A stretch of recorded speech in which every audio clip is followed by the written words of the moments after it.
من وجهة نظري انا اروح 185 3 قطع، منهم قطعتين صدر ماشي وقطع جناح، وهنا قطع صدر وقطع ورك وقطع جناح، واخد معاه بطاطس فايف روستر، واخد معاه كول سلو وعيش.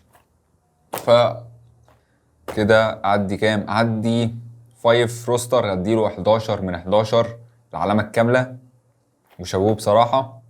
هارت اتاك هديله 9 من 11، ناقصوا بعض الحاجات بعيدا عن الباكجينج والحاجات دي كلها، بس يعني بتكلم على مكونات الوجبة نفسها، فكانت محتاجة تبقى أحسن سنة بسيطة. بس الاتنين جامدين، طعمهم تيست عالي، بس أنا من وجهة نظري هكسب 5 روستر.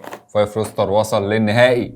طبعا الكروت اللي احنا دخلناها في اللعبة ديت ممكن نستخدمها في أي وقت ممكن. فيلا ندخل على المواجهة التانية، البركة ضد بازوكا. يا نهار أبيض، مواجهة نارية جدا، مواجهة من العيار الثقيل. يلا بينا، دي حرب، الماتش ده حرب معايا بازوكا ضد البركة. البركة طبعا هنبتدي بالبركة، الباكجينج بتاعه بيقلد البيك بالظبط. يعني انا جربت البيك كذا مرة، ده نفس براند البيك، يعني الاتنين بحرف الب البي يعني. فده البركة وده البيك،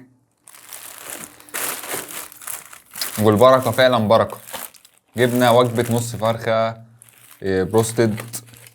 اكتب لنا، هنقول لكم سؤال دلوقتي، ايه الفرق ما بين الفرايد تشيكن والبروستد؟ عشان في تشيفات يقولوا في فرق، فاكتب لنا في الكومنتات، ده هيبقى سؤال الحلقة. البركة معانا عيش كول سلو طبعا بسبب التوصيل وكده اتقلبت. معانا نص فرخة بروستد. طبعا الوجبة دي ب 220 جنيه، جبناها طبعا عادي عشان نقيمه التتبيلة نفسها. بس بعد كده يعني ايه، ممكن نجيب سبايس يعني عشان احنا بنحب السبايس. ندخل على بازوكا طبعا البراندنج المشهور بيه، عامل عرض كده. يعني ايه، سألت مين عرض كويس.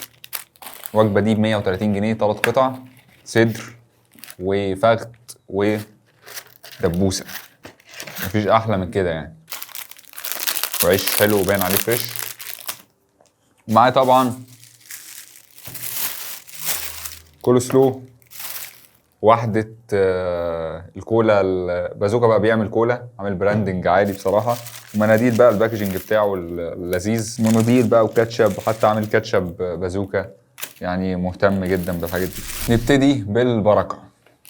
طبعا نص فرخة فيها كل المكونات، 4 قطع نص فرخة.